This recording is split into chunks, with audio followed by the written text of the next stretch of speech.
पुढची बातमी आहे। पृथ्वीराज चव्हाणांनी निवडणूक आयोगावर जोरदार टीका केली आहे। त्याबाबतची राहुलजींनी डोकं फोडलं तरी काही होणार नाही।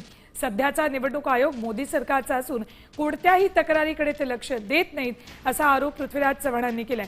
आयोग ऐकायलाच तयार नसल्याचंही चव्हाणांनी स्पष्ट केलंय।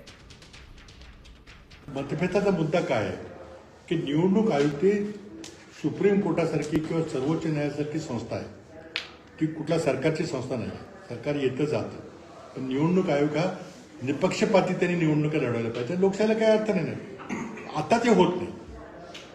त्यामुळे तुम्ही काही आंदोलन करा, कुठं राहुल गांधींनी काही डोकं फोडलं तरी काही होणार नाही, कारण ते मोदी सरकारचा निवडणूक आयोग आहे, काहीच करणार नाही, ऐकायलाच तयार नाही। देश विदेशातील प्रत्येक घडामोडींचे लाईव्ह अपडेट मिळवण्यासाठी आता साम टीव्हीच्या सर्व सोशल मीडिया प्लॅटफॉर्मला लाईक, फॉलो आणि सबस्क्राईब करा।